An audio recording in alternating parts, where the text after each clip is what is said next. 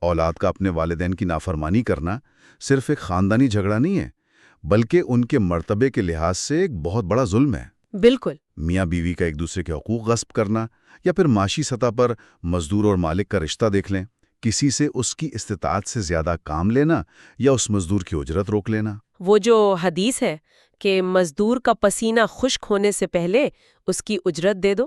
بالکل وہی، یہ وہ چیزیں ہیں جو پورے معاشرے کی بنیادیں ہلا دیتی ہیں۔ اسی طرح ایک تصور ہے الغلول کا۔ الغلول؟ اس کا کیا مطلب ہے؟ یعنی مال غبن کرنا یا خیانت کرنا۔ یہ وہ خاموش مظالم ہیں جن کا کوئی شور نہیں مچتا، اخباروں میں نہیں آتے، لیکن ان کا وزن قیامت کے دن انسان کی کمر توڑ دے گا۔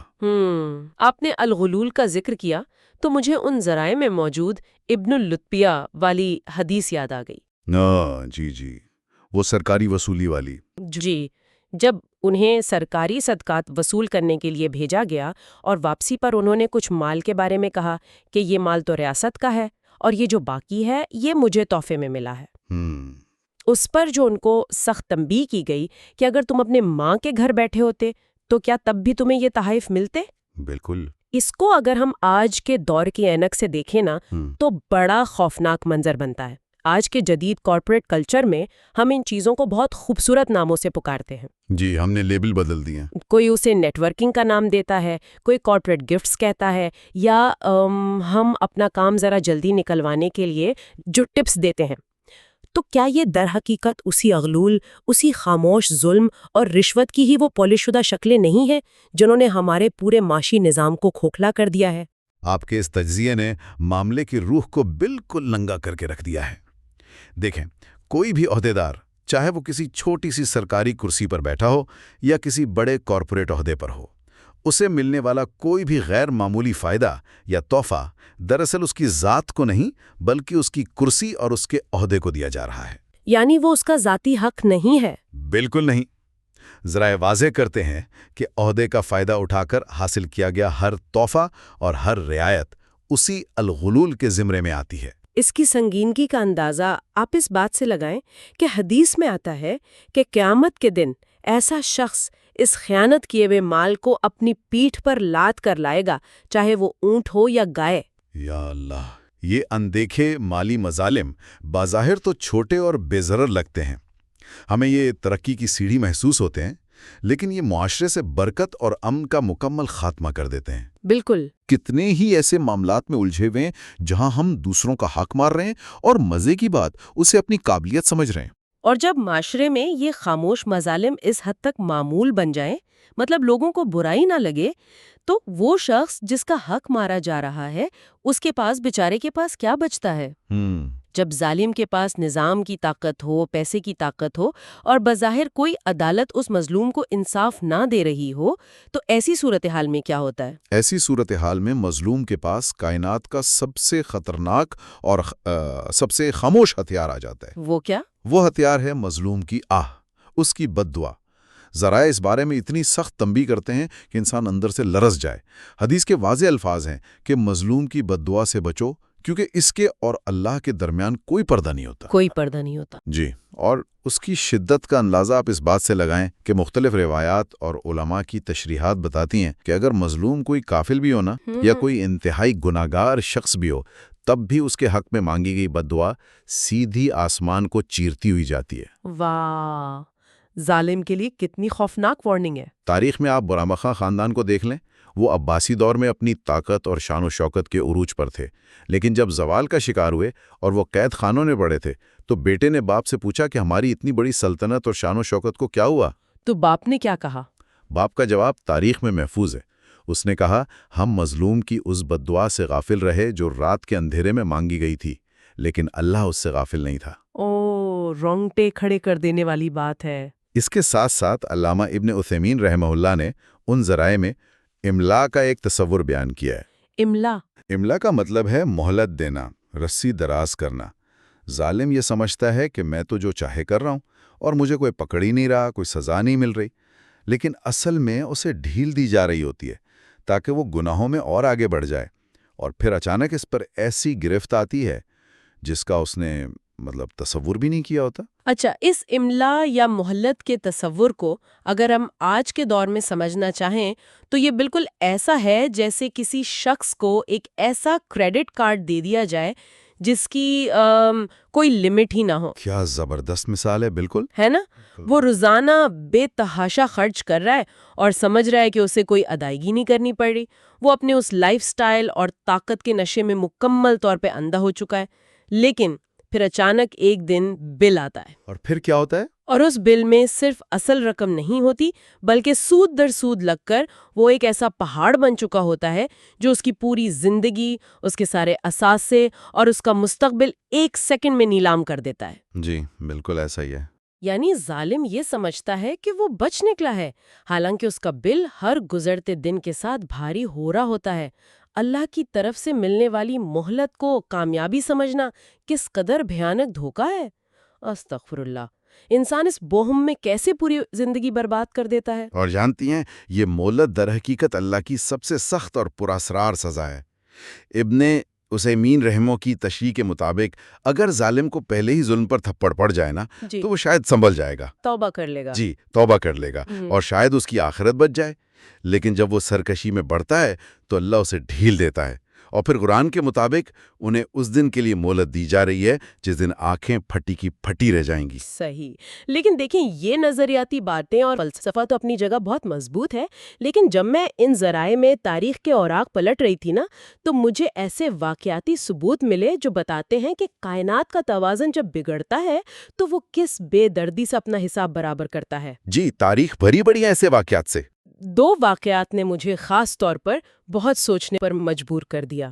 ایک حضرت سعد بن ابی وقاص رضی اللہ عنہ کا واقعہ اور دوسرا اس مچھیرے کا واقعہ۔ وہ مچھیرے والا واقعہ تو بہت ہی ہیبت ناک ہے۔ بالکل، اس واقعے میں مجھے جس چیز نے سب سے زیادہ حیران کیا وہ صرف مچھلی کا چھینا جانا نہیں تھا، بلکہ اس طاقتور شخص کا وہ غرور تھا کہ وہ ایک غریب آدمی کے رونے، اس کے گڑگڑانے کو اپنے جوتے کی نوک پر رکھ کر چلتا بنا۔ وہ خود کو کسی بھی احتساب سے بالاتر سمجھ رہا تھا۔ بالکل۔ اس واقعے کا جو کلائمیکس ان ماخوذوں میں بیان ہوا ہے، ذرا وہ سننے والوں کو بتائیں اس کے پیچھے کیا نفسیات کار فرما تھیں۔ اس واقعے کا انجام انسان کی روح تک کو جھنجھوڑ دیتا ہے۔ وہ طاقتور شخص مچھلی چھین کر تو لے گیا، لیکن پھر اس مچھلی نے اس کے انگوٹھے پر کاٹ لیا۔ صرف ایک کاٹ؟ جی، بظاہر یہ ایک معمولی سا زخم تھا، مگر وہ درد بڑھنا شروع ہوا۔ وہ طبیبوں کے پاس گیا تو انہوں نے کہا کہ اس میں زہر پھیل رہا ہے، انگوٹھا کاٹنا پڑے گا ورنہ ہاتھ ضائع ہو جائے گا۔ اوہ! انگوٹھا کٹا، مگر درد نہیں رکا۔ پھر کیا ہوا؟